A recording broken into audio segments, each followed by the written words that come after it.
Hi everyone, Big Thinny Grintano here, the internet's busiest music nerd, and it's time for a review of the new Porter Robinson album, Smile. Yep, producer, singer, songwriter, DJ, Porter Robinson. Third full-length LP here, and a Georgia native who at one point was one of the biggest and most exciting, bright, young faces to come out of the EDM scene. But years after his debut, he took a massive risk and decided to totally flip his style on its head, combining his electronica bona fides with fuzzy, blissed-out electropop. Of course, I'm talking about the beautiful, gorgeous, and moving 2021 album Nurture. And seemingly Porter on this new LP here is going in a direction that relies even more on his singer-songwriter chops, because this Smile album, its singles have exhibited a very, very huge love for aughts era synth pop, pop rock, and pop punk. I mean, it may have been a slightly ironic joke, but recently Porter went as far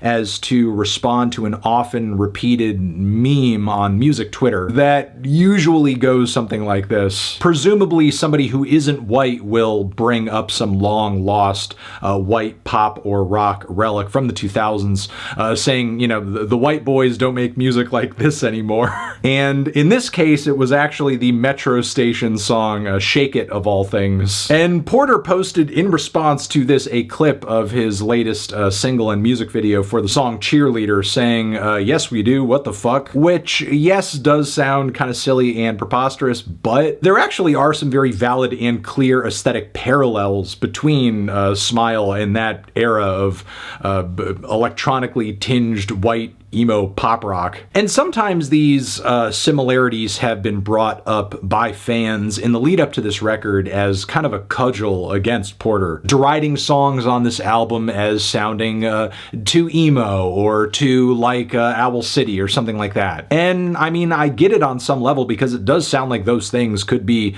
a bit of a point of inspiration for this album, along with the likes of M83, MGMT, very early MGMT, as well as the Postal Service, as well as a host of other much less flattering comparisons I could make to various shades of melodramatic pop music that came out well over 20 years ago. But what I want to say and make clear is that it's not inherently bad as a reference point for a new record per se, especially considering that the actual substance behind this sound on this Porter record here is actually quite good, meaning the production and the song structures, as well as the extremely personal, clever, and meta songwriting that is laced throughout this album. It's impressive, as well as on par with all of the effort that Porter put into Nurture. It's just a different vibe, and a vibe, mind you, that I don't even really think is that far off. I mean, it might be a bit more rock-oriented and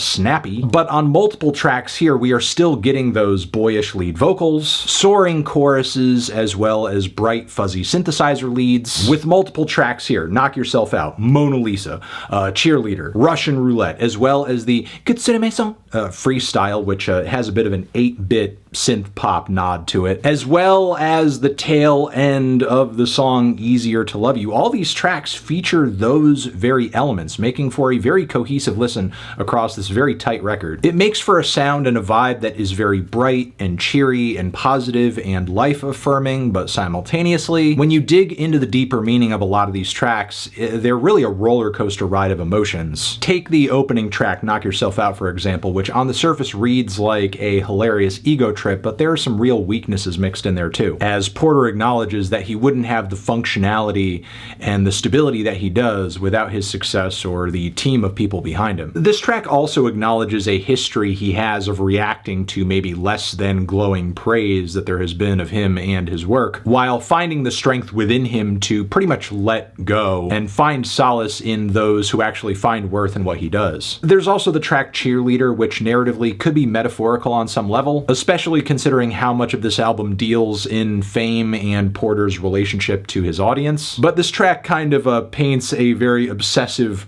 borderline, insane love dynamic, a very if I can't have him, nobody else can kind of thing. And as much as Porter acknowledges how awful and toxic that is, he simultaneously simultaneously seems drawn to the love and adoration and blind support he gets from this person. Russian Roulette brings things to a much heavier spot, even if this is one of the catchier songs on the record, because the track is really about overcoming a wish to die and being overwhelmed by the storm of attention, both positive and negative, he has received as a popular music artist. Things get pretty intense on the track as he makes mention of putting the gun against the thing that is stopping him, but then things on the track reach a powerful ending with Porter realizing what he would miss and what he'd leave behind were he to be gone. In my opinion, the very heavily discussed Lil Wayne interview snippets that go into the track Year of the Cup may be a little heavy-handed, but still, this song does feature as a nice, serene acoustic ballad in the midst of all of the emotional chaos of this record, with Porter reflecting on this track about instances of his behavior in the past that have left him feeling kind of embarrassed or like just being a lesser version of himself, apologizing for the way that he is in one breath while in another, kind of taking a bit of a who are you to judge kind of attitude. The KITSUNE MAISON Freestyle has one of the sillier beats and I think funnier titles on the entire record, but lyrically it's actually one of the deepest songs here, with Porter reflecting on steps that he had taken in the past to sort of alter his image to be generally more appealing and marketable, and having regrets and reservations about that, and just kind of getting caught up in the hustle of looking up to a certain standard when you're in the public eye. The track Easier to Love You is another bit of meta commentary. It's very much about self-care and growing into the kind of person you want to be. The track also on some level works like a conversation with Porter's past self, and also ties into another major theme on the album, perceptions of a person, be that coming from some kind of outside party or from within. Mona Lisa with Frost Children is another highlight on the record. It kind of hits us with another big lovesick rocker before the album finishes out, and then its final moments are pretty decent as well, especially when it comes to the emotional powerhouse of a finisher it offers. Everything to Me, which yes does have an abrupt ending that I think could have went harder, could have come to a grander finale, but I still think it works as an effective meditation on Porter's love for his audience and the sometimes weirdly parasocial I guess, existence that it takes. Because while, again, he does seem drawn to it, he acknowledges that he needs it, there are also some, nods to the less than healthy aspects of it, the ways in which he is objectified and adored for not so much who he is, but for who people perceive him to be. And while he does have a love for his audience and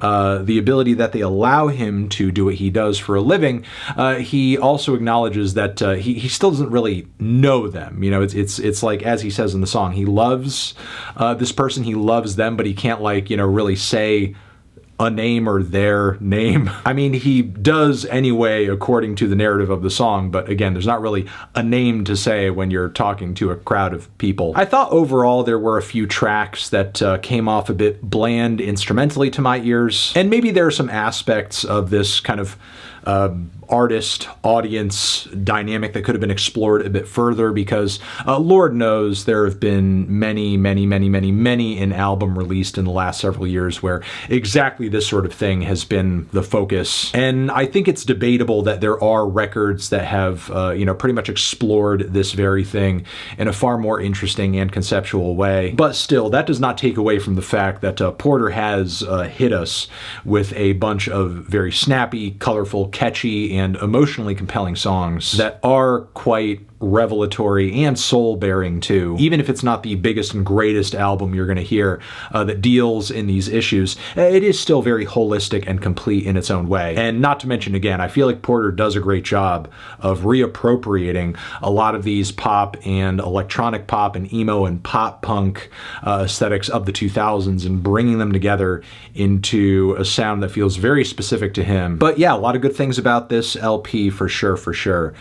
Feeling a decent 2 strong 8 on this one. Transition, have you given this album a listen? Did you love it? Did you hate it? What would you rate it? You're the best. What should I review next? Hit the like if you like. Please subscribe and please don't cry. Hit the bell as well. Over here next to my head is another video that you can check out. Hit that up or the link to subscribe to the channel. Anthony Fantano, Porter Robinson, forever.